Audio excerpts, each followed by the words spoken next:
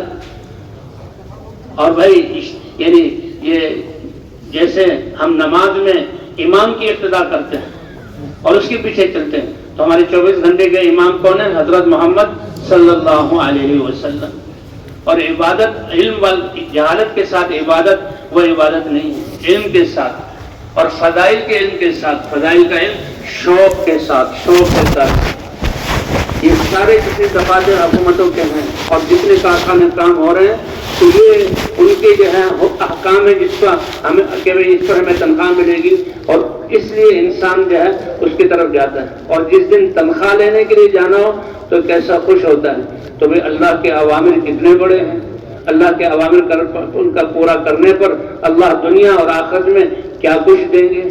اس لیے ہر عمل من قام ایمانا و احتسابا، جو نماز میں کھڑا ہوتا ہے اللہ کی ذات پر ایمان رکھتے ہوئے کہ نماز کے ذریعے اللہ میرے کام بنائیں گے، اور احتساباً اللہ نے جو اجر اور ثواب اور اپنی رضا رکھی ہے اس کی خوشی میں جو ہے نماز. اس لیے فرمایا لا اجر لمن لا حسبۃ لہ، اے میرے بندے حکم میرا پورا کر رہا ہے، گھر میں میرے آیا ہے، سامنے میرے کھڑا ہوا ہے، اتنے بڑے امر کو اور تمہیں شوق ہی نہیں ہے اور میری طرف سے جو ہے ثواب اور رضا کے ملنے کا استعداد ہی نہیں ہے. اس لیے فرمایا جس کے جو ہے احتساب نہ ہو اس کے لیے کوئی اجر نہیں. اس لیے بھئی یہ فضائل میں جو ہے تعلیم میں بیٹھنا ہے کہ وہ اللہ کے وعدے اور وعیدوں کا یقین ہمیں ہو جائے. تو بھئی تعلیم جو ہے یہ جماعت پوری اکٹھی. تعلیم کے وقت میں اور کوئی عمل نہیں ہے. ایسے وقت میں تعلیم کی جائے جس میں ساری جماعت اکٹھی ہو. اور جو ہے ہاں تعلیم کے دوران تعلیمی گشت کے لیے ہم اپنی جماعتوں کو بھیج سکتے ہیں. تعلیمی گشت کیا مطلب؟ 2 ساتھی چلے جائیں، محلہ ہے یا بازار ہے، جو لوگ بیٹھے ہوئے ہیں غفلت کی جگہ سے نکال کر تھوڑی دیر کے لیے ان کو مسجد میں لایا جائے. دیکھو بھائی مسجد میں جو ہے وہ تعلیم ہو رہی ہے اور عمل ہو رہا ہے، اس میں آ جاؤ. صحابہ کرام بھی کہ آ جاؤ مسجد میں تھوڑی دیر کے لیے بیٹھ جائیں اور اپنے ایمان کی تجدید کر دیں.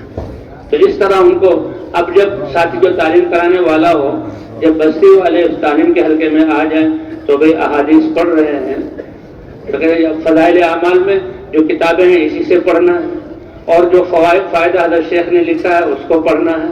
اور تھوڑی سی ترغیب کے لیے کہ بھئی یہ اب جو ہم نے فضیلت سنی ہے یہ بھی ہوگی جب ہم اس عمل پر آ جائیں، تھوڑی سی ترغیبی کلمات بھی ہوں.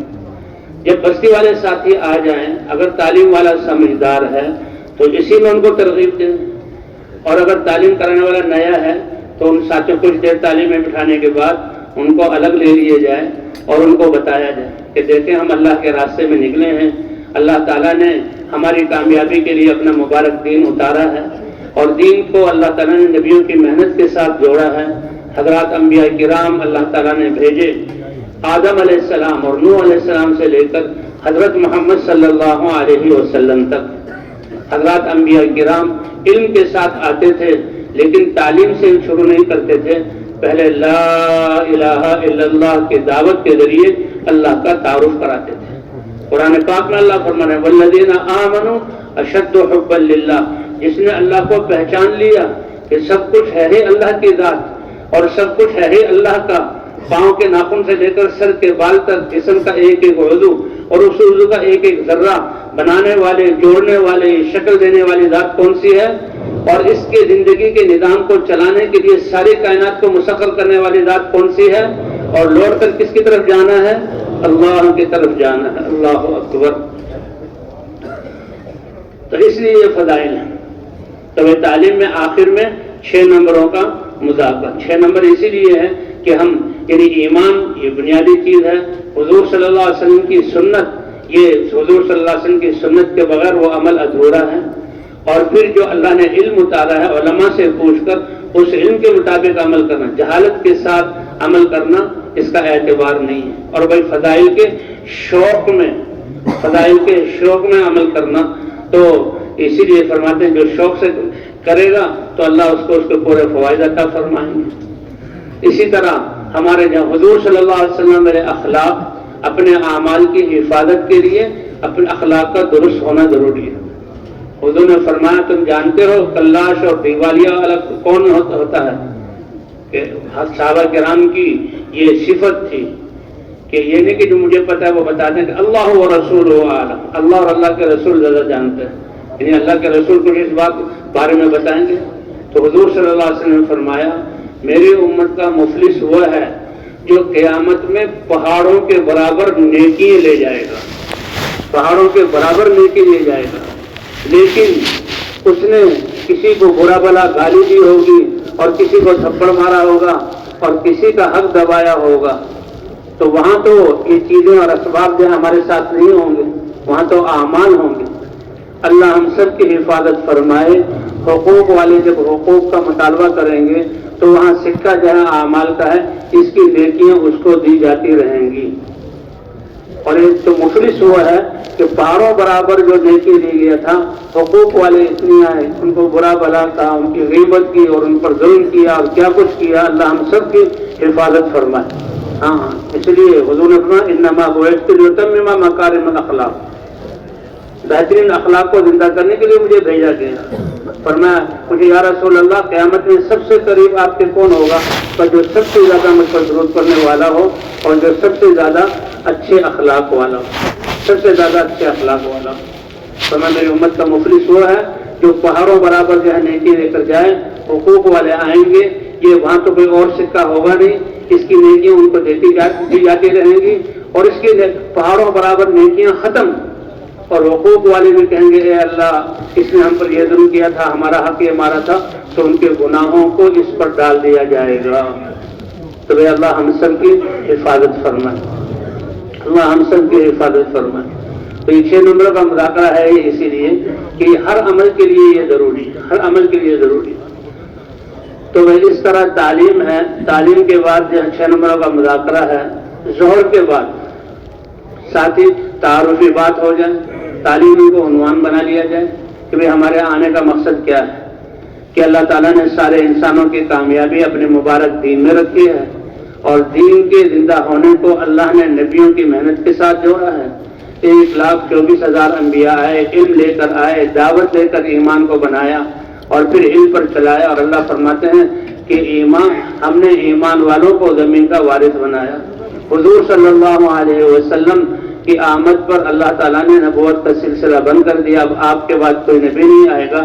ختم نبوت کی وجہ سے اللہ تعالیٰ نے یہ کام ہمیں عطا فرمایا، تو بھئی ان کو سمجھانا اور اس پر آمادہ کرنا۔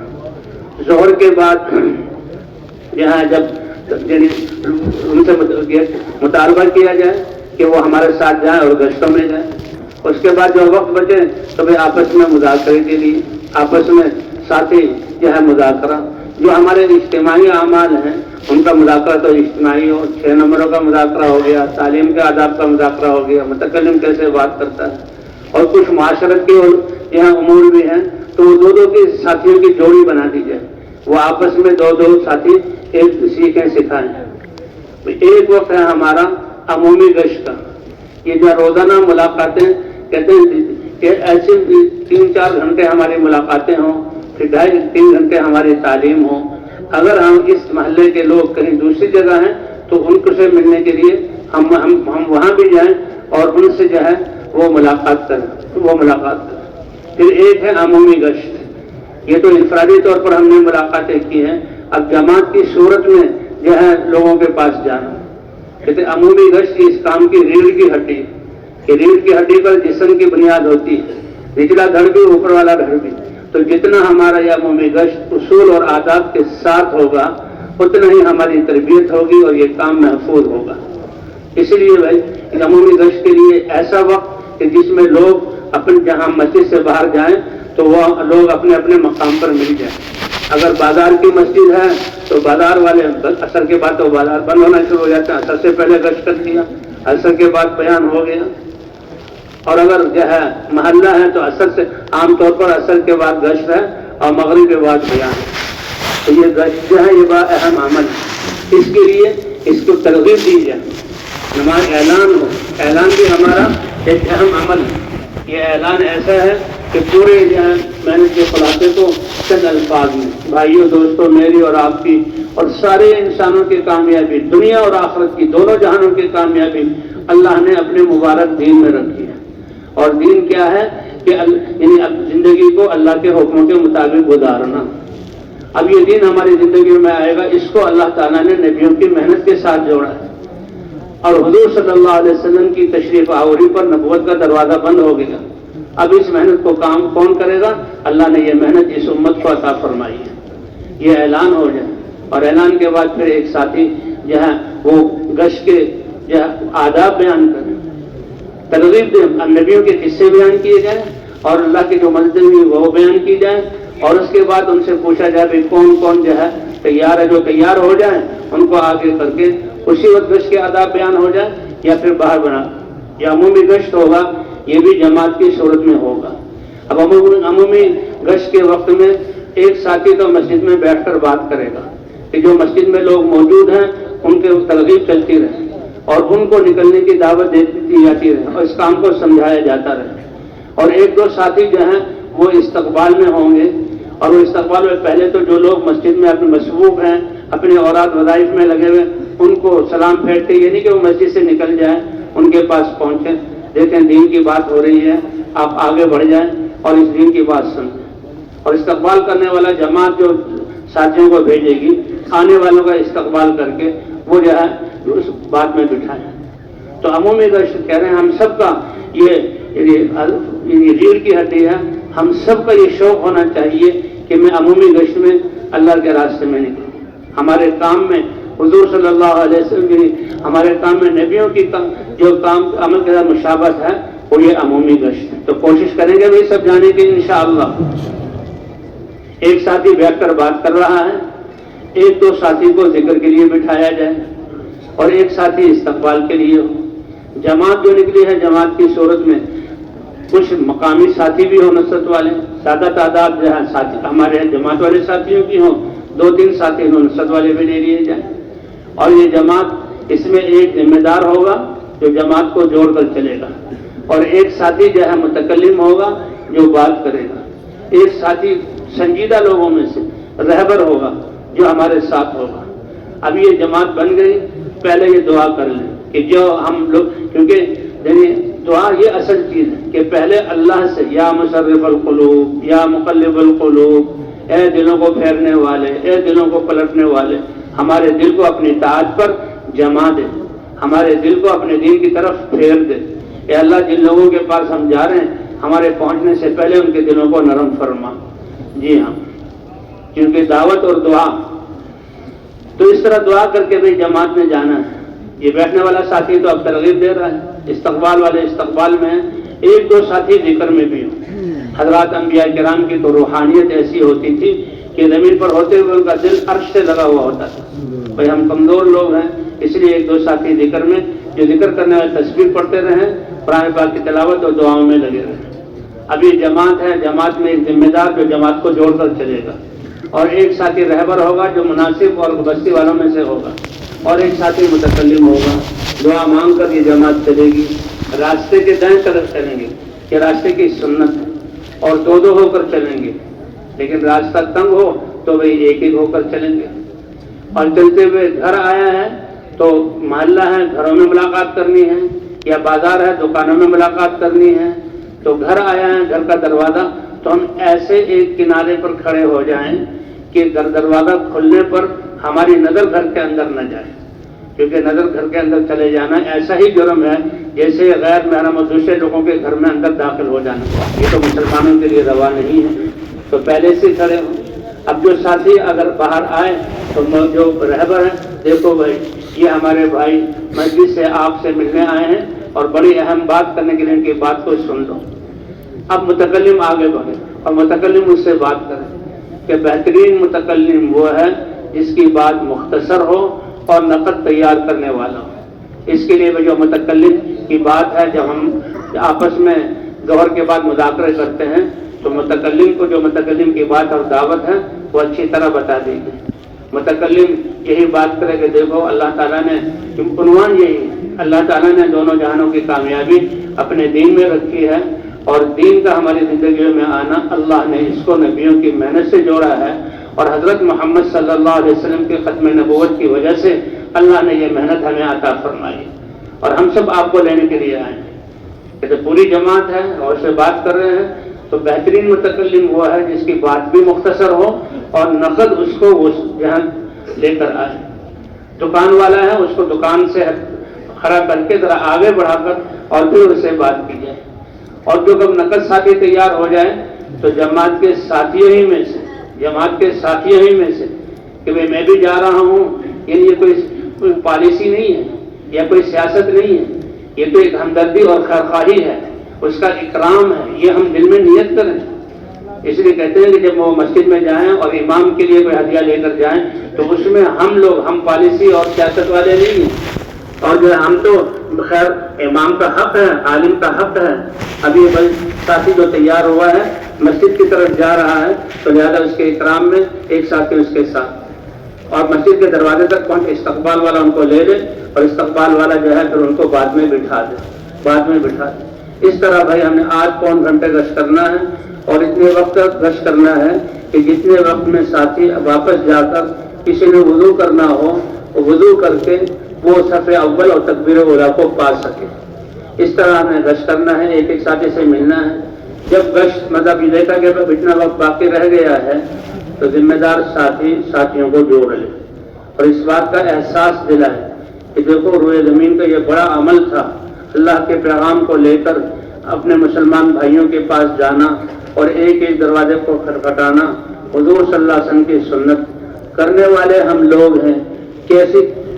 کیا ہماری نیتیں ہیں، کیا ہمارے جذبات ہیں، کتنی ہماری تربیت ہوئی ہے، تو اتنے بڑے کام کو ہم نے کیا ہے تو لا محالہ ہم سے اس میں کمی واقع ہوئی، اس کا ہمیں احساس ہو دل سے۔ یہ رسمی بات نہیں ہے، یہ روٹین کی بات نہیں ہے کہ الفاظ دہرا دیے، واقعی احساس ہو کہ اللہ ہم جیسے اس زمانے کے لوگ نفسہ نفسی اور مادہ پرستی میں ہم لوگ تیرے راستے میں نکلے اور تیرے پیغام کو لے کر ایک ایک گھر تک اور ایک ایک انسان تک پہنچایا۔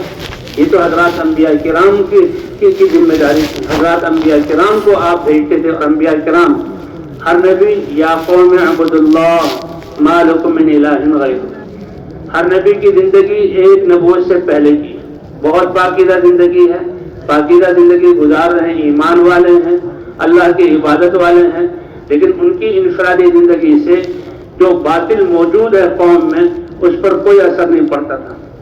اللہ چاہیں تو لہداکم اجمعین، اللہ تعالیٰ ایک پلک جھپکنے سے پہلے سب کو ہدایت دے دے، لیکن اللہ کا ایک نظام ہے، اللہ کا ایک نظام ہے کہ اس کو اللہ نے نبیوں کی محنت کے ساتھ جوڑا ہے۔ نبی اپنی قوم کی طرف آتا اور اپنائیت کا اظہار کرتے تھے، یا قومی انی لکم، اے میری قوم یعنی میں تم میں سے ہوں، انی لکم ناصح، میں تمہارا بڑا ہمدرد، خیر خواہ اور وفادار ہوں، امین، اللہ نے دین کی امانت دی ہے وہ تم تک پہنچانے والا ہوں۔ اور کس بات کی دعوت دے رہا ہوں؟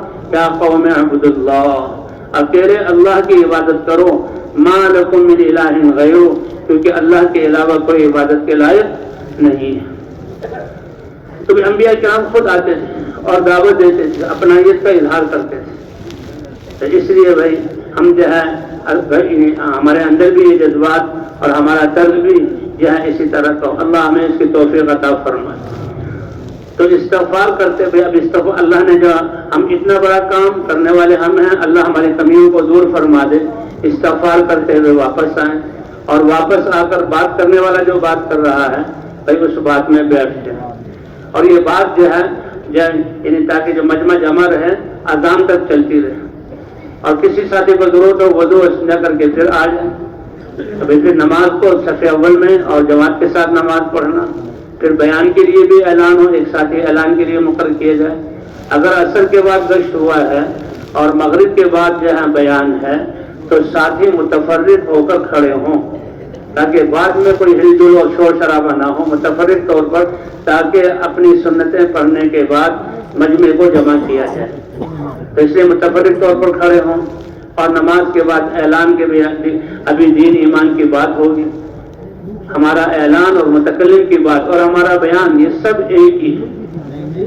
اعلان کرنے والا چند سیکنڈوں میں پوری بات کے خلاصے کو، میرے بھائیوں دوستوں، میری اور تمام انسانوں کی دنیا آخرت کی کامیابی اللہ نے اپنے مبارک دین میں رکھی ہے.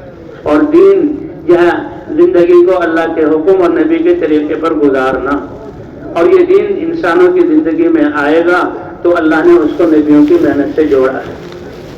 1,24,000 یا 2 لاکھ انبیاء کرام کم و بیش آئے اور ان کی محنت سے اللہ نے ایمان اور دین دیا، اور جو دین پر چلے اللہ نے زمین کا وارث بنایا. اسی محنت کے بارے میں اب بات چیت ہوگی. ساتھی سنتیں مختصر پڑھ کے پھر ساتھیوں کو جو مقامی لوگ ہیں ان کو جو ہے آگے کی طرف کر، شور شرابہ نہ ہو، پکڑنا نہ ہو. اور پھر بیان کے لیے ساتھی بیٹھے. بعض ساتھی پھیل کر بیٹھے بھائی جس کے دن میں بیان ہے تو یہ نہیں کہ اب اس کے دن میں بیان ہو گیا ہے اب اس کی ذمہ داری ہے. یہ ہم پوری جماعت کی ذمہ داری ہے کہ اللہ ہماری جماعت کو نقد جماعت کے نکلنے کا، مقامی کام کے مضبوط ہونے کا جو ہے ذریعہ بنا لے. تو یہ اللہ ہمیں ذریعہ بنا لے تو یہ ہمارے لیے بہت بڑی سعادت کی بات ہے. اس لیے پوری جماعت اس کے لیے فکر مند ہو، اور پوری جماعت دل ہی دل میں اللہ سے دعا کرنے والی. جس کے دن میں بیان ہو تو بھائی وہ بیان کے لیے آ جائے. بیان میں کہتے ہیں ہمارا بیان جو ہے یہ 6 نمبروں میں 6 نمبروں میں، اور وقت ہو تو سارے نمبر تفصیل سے بیان کیے جائیں، ورنہ ایمان اور نماز اور علم یہ 3 نمبر استعدادی ہیں، ان کو بیان کیا جائے. اور بھائی اپنے دین کی حفاظت کے لیے اخلاق اور اکرام مسلم بھی ہے. اکرام مسلم کا کیا مطلب کہ مسلمان ہونے کی وجہ سے کہ اس کے دل میں لا الہ الا اللہ ہے، اس کی وجہ سے اس کا اکرام کرنا. کہ جتنا ایمان ہوگا اتنا ہی اخلاص ہوگا. ایمان اور اخلاص یہ ایسے ہیں جیسے 2 جڑواں بھائی. جی ہاں، اخلاص ہر عمل کے لیے ضروری ہے. من قال لا الہ الا اللہ مخلصا بقلبہ دخل الجنہ. جو اخلاص کے ساتھ جو ہے لا الہ الا اللہ، یا رسول اللہ اخلاص کیا ہے؟ یہ اخلاص جب اللہ کے لیے کلمہ پڑھا ہے ان تحجزہ عن محارم اللہ، یہ اخلاص جو ہے یہ اللہ کے حرام کی ہوئی چیزوں سے اور گناہوں سے انسان کو روک دے. تو بھائی بیان کرنے والا اس مجمع کی استعداد بھی دیتے ہیں. اور 6 نمبر، ابھی پورے 6 نمبر یعنی اس میں وقت زیادہ لگے ضروری نہیں، بلکہ پہلا نمبر، دوسرا نمبر، تیسرا استعدادی نمبر ہے. پھر اخلاق کو بھی بیان کیا جائے، اخلاص کو بھی بیان کیا جائے، اور آخر میں دعوت و تبلیغ جو اللہ نے ہماری ذمہ داری کی ہے اس کے مطابق. بیان کے وقت سارے ساتھی جو ہے متوجہ ہو کر سنیں. پھر ایک ساتھی تشکیل کے لیے بھی مقرر کر دیا جائے. اگر تشکیل والا جو ہے گاؤں محلے کے پرانے ساتھیوں میں سے ہو تو اچھا ہے، نام سمجھنا جو ہے آسان ہوتا ہے، اور مسجد اور پتہ جو ہے آسان ہوتا ہے. ورنہ تو نام سمجھنے کے ہر علاقوں والوں کے نام الگ الگ ہوتے ہیں اور بڑے عجیب قسم کے ہوتے ہیں، نام سمجھنا مشکل ہو جاتا ہے. پھر پتہ سمجھنے کے لیے وہ بھی اس میں وقت لگتا ہے. تو اگر علاقے کا ساتھی ہو تو یہ زیادہ اچھا ہے. اس کی کوشش کریں گے بھائی انشاءاللہ. بیان کیا جائے، 6 نمبروں میں بیان کیا جائے، اور اس پہ پورا زور لگایا جائے. کہتے ہمارے ہر مسجد میں آنا جو ہے ہمارا اسی نیت سے ہو کہ نقد اللہ کے راستے میں 3 چلے کی جماعت نکالنی. پہلا جو ہے ہدف ہمارا یہ ہے. اور دوسرا مقامی کام جماعت بنی ہوئی ہے تو اس کو مضبوط کرنا ہے. کیا مطلب مضبوط کرنا؟ کہ جو ساتھی اعمال کو کر رہے ہیں مزید ان کو وقت دینے اور قربانیوں پر ابھارنا ہے، اور جو ساتھی یہاں نہیں لگے گا ان کو لگانا ہے. تو بھائی نقد جماعت بھی اللہ کے راستے میں نکل جائے اور مقامی جماعت بھی مضبوط ہو جائے. جماعت تو 1 دن یا 2 دن رہے گی، 3 دن رہے گی، پھر آگے چلی جائے گی. لیکن جب مقامی جماعت اگر بن گئی تو انشاءاللہ وہ کام چلتا رہے گا. احب الاعمال الی اللہ ادومها. کہ اللہ کو سب سے زیادہ جو اعمال محبوب ہیں اس میں دوام، تو یہ کوشش کریں گے انشاءاللہ۔ اب جن ساتھیوں کے نام آئے اب ان کی وصولی، ان کو الگ لے کر بیٹھنا، اب ان کی نقد وصولی، اب بہتر یہ ہے کہ اسی وقت ان کی وصولی کی جائے اور ان کے بستر مسجد میں آ جائیں، ان کی وصولی کے لیے ساتھی ہمارے ساتھ جائیں۔ یہ تو مسجد میں تھے، ایمان یقین کی بات سنی، ایک ماحول تھا اور جماعت کی قربانی کے بھی اثرات تھے، بیان کرنے والے کے بیان کی تاثیر سے تیار ہو گیا، لیکن گھر والوں کے ساتھ گھر والے بھی اس مراحل سے نہیں گزرے۔ اب اگلا مرحلہ ہے کہ بھئی گھر والے خوشی سے اس کو اجازت دیں اور یہ اللہ کے راستے میں جائیں، ان کو بھی ثواب ملے، تو اس کے لیے بھی وصولی کے لیے ہمارے ساتھی ان کے ساتھ جائیں اور گھر سے جہاں خرچہ اور بستر لے کر مسجد میں لائیں اور جماعت کو ہدایت دے کر اللہ کے راستے میں روانہ کیا جائے۔ کبھی کوشش کریں گے انشاءاللہ۔ جی ہاں، یہ کہ ہر مسلمان دعوت، تعلیم و تعلم، ذکر و عبادت اور خدمت والا بن جائے۔ ہر مسجد حضور صلی اللہ علیہ وسلم کے زمانے میں جو مسجد میں اعمال ہوتے تھے، ہر مسجد ان اعمال سے آباد ہو جائے، یہ ہم نے کوشش کرنی ہے اور اس کے مطابق ہم نے دن بھر محنت کرنی ہے، پھر راتوں کو اٹھنا بھی ہے۔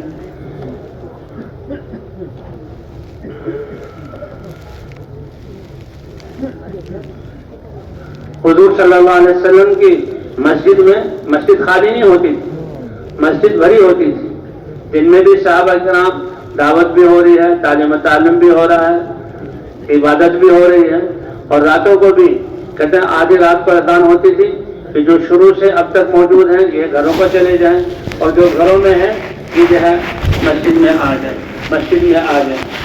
تو اس لیے جو ہے اللہ کے راستے میں نکل کر راتوں کو اٹھنا، اللہ نے تتجافى جنوبهم عن المضاجع يدعون ربهم خوفا وطمعا ومما رزقناهم ينفقون، کہ ان کے پہلو اپنی خوابگاہوں سے جدا رہتے ہیں اور وہ کھڑے ہو کر اللہ کی عبادت کرتے ہیں، اپنے رب کو پکارتے ہیں اللہ سے ڈرتے ہوئے اور اللہ سے جو ہے ثواب اور کامیابی کی امید رکھتے ہوئے، اور جو کچھ ہم نے دیا ہے وہ اس میں سے خرچ کرتے ہیں۔ تو تہجد کا بھی اہتمام ہو، ہمارے سارے ساتھی تہجد کا اہتمام کریں۔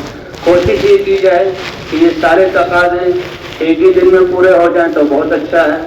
جی ہاں، ملاقاتیں بھی ہو گئیں اور ان کو نیتیں بھی کرا لی، بیان کے بعد جماعت بھی تیار ہو گئی اور جماعت کو ہدایت دے کے اللہ کے راستے میں روانہ کر دیا۔ اگر ایک دن میں نہ ہو تو دوسرا دن بھی ہو جائے، اگر دوسرے دن میں تیسرا دن، بھائی اس سے زیادہ جو ہے وہاں نہ ٹھہرے، تو بھی کوشش کریں گے انشاءاللہ۔ اللہ اکبر۔ تو اس طرح جو ہے کہتے ہیں اسی لیے جب ہم وہاں پہنچیں اور ساتھی جمع ہو جائیں، کون سی مسجد میں جانا ہے تو وہاں سے مسجدوں کے حالات لے لیں اور ہم اپنے ساتھیوں کے اپنے حالات بتا دیں، اور دونوں کے مشورے سے جماعت والے جو ہیں وہ مساجد کو متعین کریں اور دیکھیں ہمارے سامنے تو ایک ہدف ہے، اور ہدف کیا ہے کہ 100% لوگوں سے ملاقات ہو جائے، اور ہدف یہ ہے کہ مقامی جماعت مضبوط بن جائے، اگر جماعت بنی ہوئی ہے تو اس میں قوت آ جائے، ساتھی قربانیوں میں آگے بڑھیں اور نقد اللہ کے راستے میں چلے اور 3 چلے کی جماعت نکل جائے۔ وہ تو کہتے ہیں کہ ہر گش سے ہم نے یہ نیت کرنی ہے کہ 3 چلے کی جماعت نقد نکل جائے، اور جماعت نقد نکال کر پھر ہم آگے جائیں۔ تو اللہ تعالیٰ نے اللہ تعالیٰ ہمیں ہمارے اس نکلنے کو قبول فرمائے۔ اللہ تعالیٰ نے اس لغدوۃ فی سبیل اللہ اور روحۃ خیر من الدنیا وما فیہا، ایک صبح یا ایک شام ایک آدمی کو دنیا اور جو کچھ دنیا میں ہے سب کی، جب سے دنیا بنی اور جب ختم ہوگی سب کا سب مل جائے، اس کی اتنی قیمت نہیں ہے، کیونکہ یہ دنیا تو فنا ہو جانے والی ہے، جتنی قیمت اللہ کے راستے میں ایک صبح یا ایک شام کا لگا ہے۔ سلیمان علیہ السلام تخت ان کا ہے، اللہ نے ان کو بادشاہت دی تھی، انہیں دعا کی، وہ یہ ہوا تھا کہ وہ ان کے پاس کچھ گھوڑے آئے تھے، ان گھوڑوں کے دیکھنے میں دیکھ بھال میں لگے تو عبادت میں تاخیر ہو گئی۔ اب جب ان کو تنوع ہوا تو روئے اللہ کے سامنے، جب اللہ کے سامنے روئے اللہ نے فرمایا مانگو کیا مانگتے ہو، تو سلیمان علیہ السلام نے دعا کی اے اللہ مجھے ایسی بادشاہت عطا فرما کہ میرے بعد ایسی بادشاہت کسی کو نہ ملے۔ اللہ نے فرمایا یہ لو۔ ہمارے حاجی صاحب فرمایا کرتے تھے کہ حضرت موسیٰ علیہ السلام کوہ طور پر آئے اور اللہ نے عصا کا اس کو چھوڑ دو اور پکڑ دو اور سانپ بنا، ایک معجزہ بنا دے کر کہ دیکھو یہ عصا جب تک 10 سال تک تم نے اس کو استعمال کیا تو اس کا نفع وہ تھا جو ہر لاٹھی والے کے لیے لاٹھی کا نفع ہوتا ہے، لیکن جب تم نے اللہ کے امر پر اس کو پکڑنا اور اللہ کے امر پر چھوڑنا تو یہ ایسا معجزہ کسے کہتے ہیں کہ انسان جنات فرشتے مل کر جو نہ کر سکیں اللہ اپنی قدرت سے وہ اپنے نبی کو کر کے دکھلا دے، یہ معجزہ بن گیا۔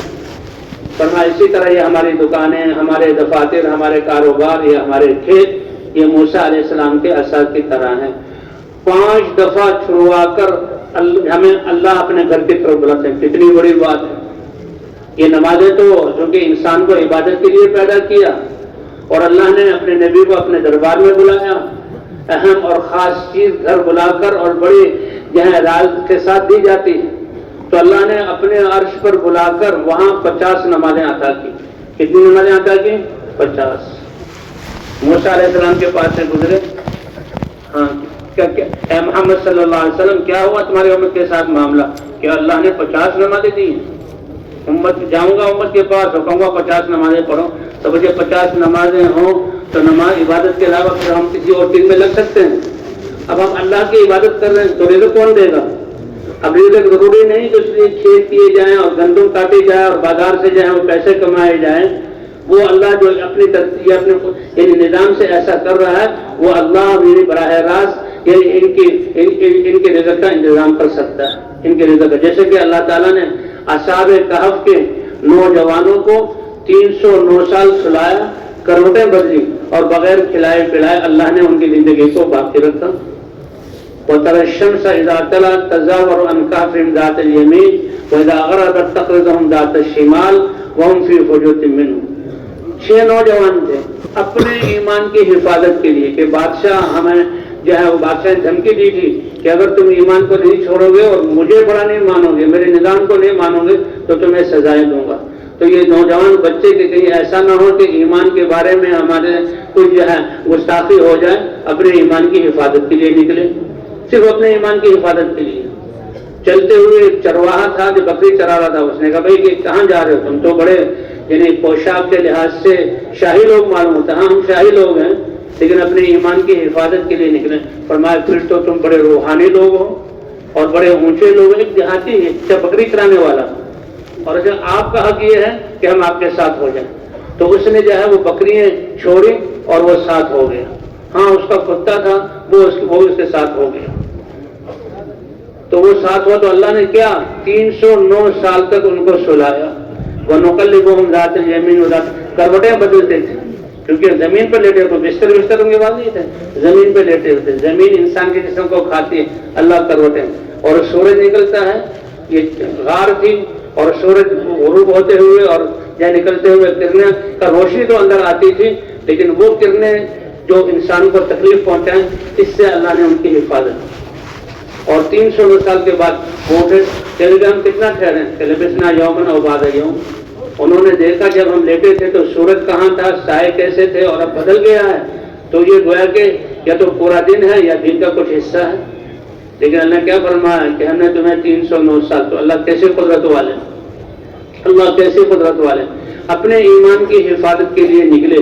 اس پر اللہ نے اپنی قدرت یعنی قدرت کا یہ اظہار کیا۔ تو بھائی ہم تو حضور صلی اللہ علیہ وسلم کی محنت، ہمارا مقصود تو پوری انسانیت ہے کہ اللہ پوری امت مسلمہ تقوی والی زندگی والی ہو جائے، اور امت مسلمہ کا ہر فرد دعوت، تعلیم، ذکر و عبادت اور خدمت کہ جن اعمال کے ذریعے حضور نے صحابہ کی تربیت کی، ہر امت کا فرد مرد بھی اور عورتیں بھی ان اعمال والی ہو جائیں۔ کیوں اس سے اونچی نیت ہو سکتی ہے؟ اللہ اکبر، کتنی بڑی نیت! وہ اپنے ایمان کی حفاظت کی، لیکن اللہ نے اتنا بڑا قدرت کا اظہار کیا۔ اور یہ ہم امت پوری انسانیت اور قیامت تک آنے والی نسلوں کے لیے اس کا تو کوئی مقابلہ کر ہی نہیں سکتا۔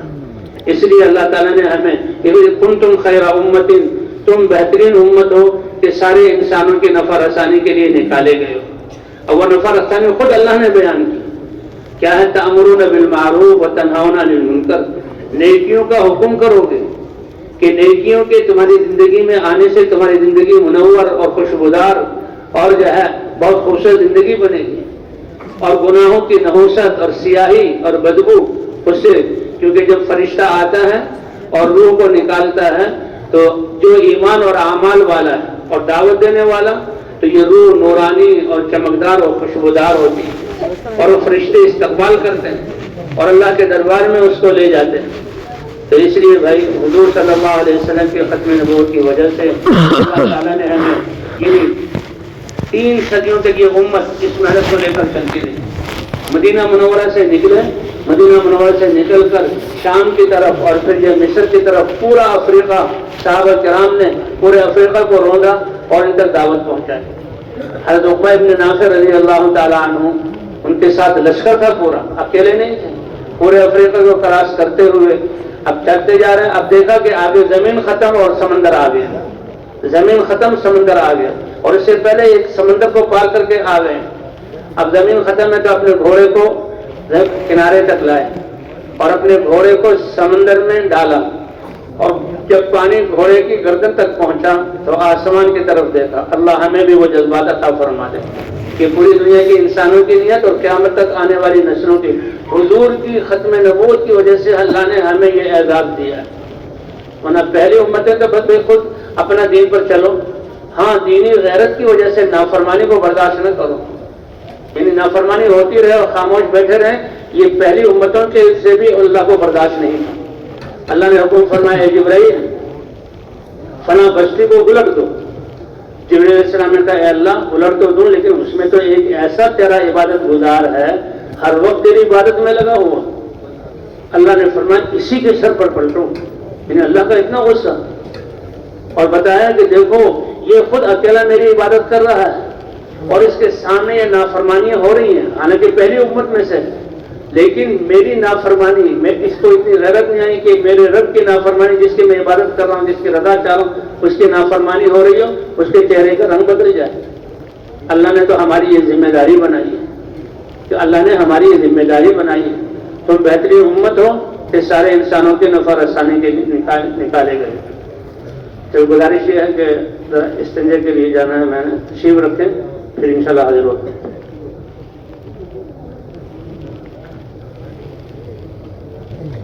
اكرم بي على اسره الاكرام مش لازم خطلوب اللي هاخده الجزم كده من التبارك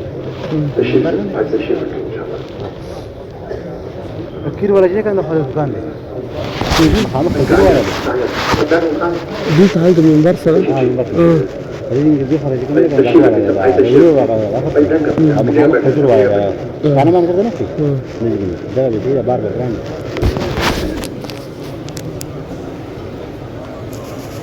ما لیر دوی شمسا کے لگا ترابا دو پہ یہ سوال کے لیے، اور یہ زندگی تو آخرت کی تیاری کے لیے، اس لیے حضور صلی اللہ علیہ وسلم نے اپنے چہیتے صحابی حضرت معاذ، جن کو اللہ کے رسول کہہ رہے ہیں، واللہ یا معاذ انی لاحبک،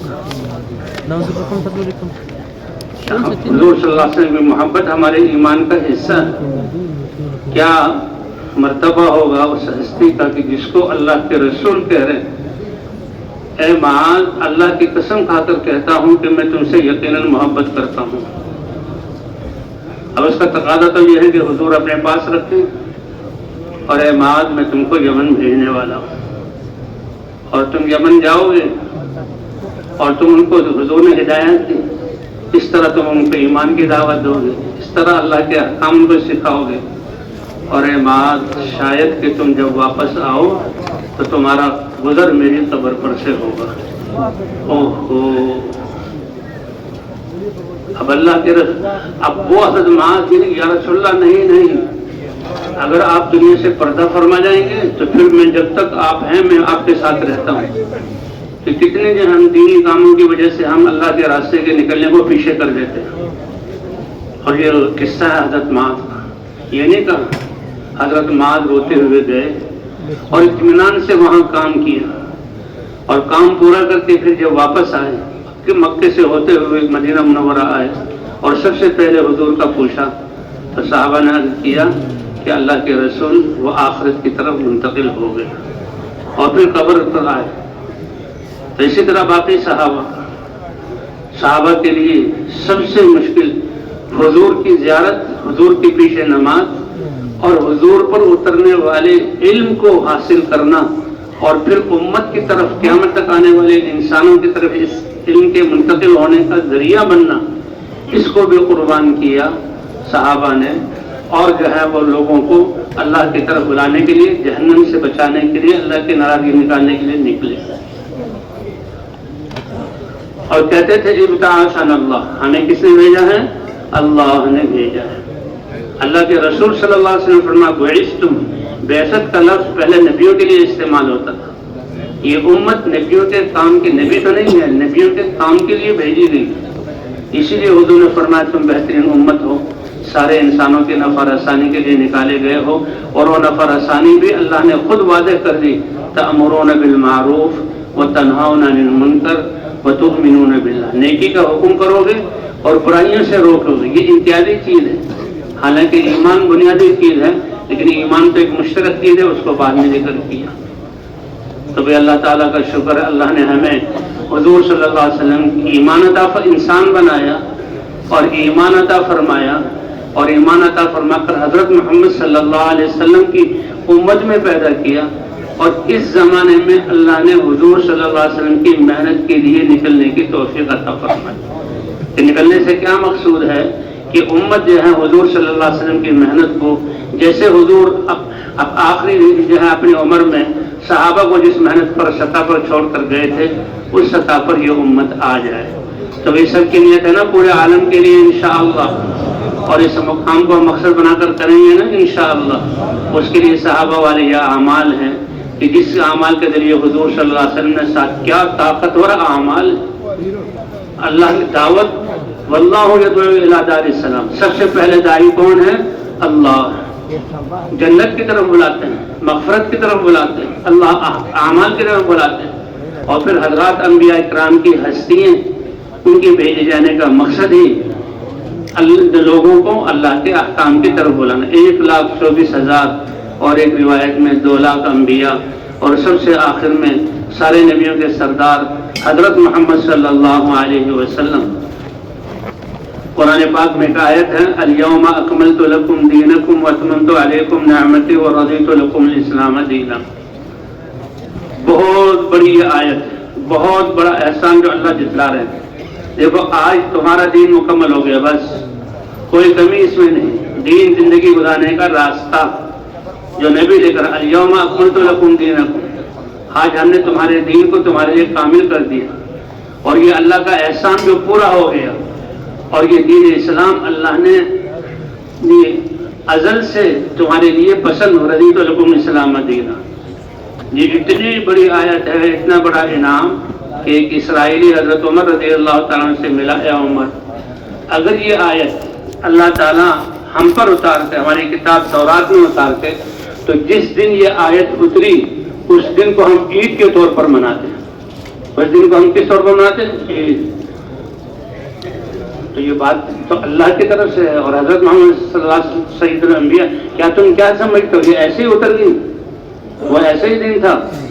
1.25 لاکھ صحابہ کے ساتھ حضور حج کے احرام کی حالت میں، 1.25 لاکھ صحابہ کے ساتھ حضور عرفہ کے میدان میں، 1.25 لاکھ صحابہ کے ساتھ حضور صلی اللہ علیہ وسلم ہاتھ اٹھا کر گھنٹوں اللہ سے دعا کر رہے ہیں، اس وقت میں اللہ نے یہ آیت اتاری ہے۔ اتنی بڑی بات ہے، آج ہم نے تمہارا دین مکمل کر دیا، اور اللہ نے اپنا احسان پورا کر دیا، ورضیت لکم الاسلام دینا۔ یہ اللہ کی پسند سب سے بڑی چیز ہے، اس لیے کہتے ہیں یہ انسان مسلمان کتنا خوش قسمت ہے، وہ دیکھنا جو اللہ کو پسند ہو وہ ہمارا دین ہے، وہ بولنا جو اللہ کو پسند ہو وہ ہمارا دین ہے، وہ سننا جو اللہ کو پسند ہو، وہ ہاتھ سے لین دین جو اللہ کو اور اللہ کو پسند ہو، تو جنت سے بھی بڑی چیز ہے۔ ایک قصہ ہے نا کہ ایک آدمی، اس کے دل میں خیال آیا فلاں گاؤں میں میرا مسلمان بھائی رہتا ہے، چلو میں اس کی ملاقات کے لیے چلوں۔ اللہ کا شکر ادا کریں کہ اس تبلیغ کی برکت سے کتنی مرتبہ اللہ تعالی ہمیں ان قدموں کے اٹھانے کی اور مسلمانوں سے ملنے کی توفیق دیتے ہیں۔ 5 نمازوں میں آتے ہیں، گشتوں میں جاتے ہیں، روزانہ ملاقاتیں کرتے ہیں، اور پھر ہم جو ہے، اور ویسے جو کتنی بڑی بات ہے ایک شخص کہ فلاں بستی میں میرا مسلمان بھائی ہے میں اسے ملنے جا رہا ہوں. اب وہ ملنے کے لیے گیا, اللہ نے فرشتہ انسان کی صورت میں راستے میں بٹھا دیا. اب یہ گزر رہے ہیں, بات ہوئی بھائی کہاں جا رہے ہو؟ فلاں بستی میں. کیوں جا رہے ہو؟ اپنے مسلمان بھائی سے ملنے کے لیے. کوئی دنیاوی تقاضا ہے, کوئی رشتہ داری کا تقاضا نہیں, یہ تو صرف اپنے مسلمان بھائی ہونے کی وجہ سے. تو فرشتے نے خوشخبری سنائی, فرمایا طبتا, اس مبارک نیت اور چند قدم کے اٹھانے کی مشقت کی وجہ سے اللہ نے تمہیں پاکیزہ کر دیا.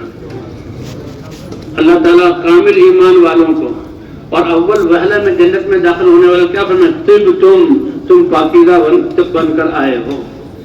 اللہ نے ہمیں زندگی دے کر بھیجا ہے آخرت کی تیاری کے لیے, آسائشوں کے لیے نہیں. یہ دنیا مزے پورا ہونے کے مزے پورا کرنے کی جگہ ہے ہی نہیں. اور جو اس میں زندگی کو مزے پورا کرنے کی کوشش میں لگائے گا تو جو اللہ نے لکھا ہے وہ ملے گا, اور یہ گھاٹے والا. قل هل ننبئكم بالاخسرین اعمالا, کیا میں تمہیں نہ بتلاؤں جو بہت زیادہ اپنی زندگی اور جان اور مال کی بازی ہارنے والے ہیں اور ان کو کوئی فائدہ نہیں. وہ کون ہے؟ الذین ضل سعیهم فی الحیات الدنیا. وہ دعوے تو یہ کرتے تھے کہ ہم جیسا کوئی جو ہے ہم محنت کریں, ہم نے ستاروں پر کمندیں ڈال دی, ہم فلاں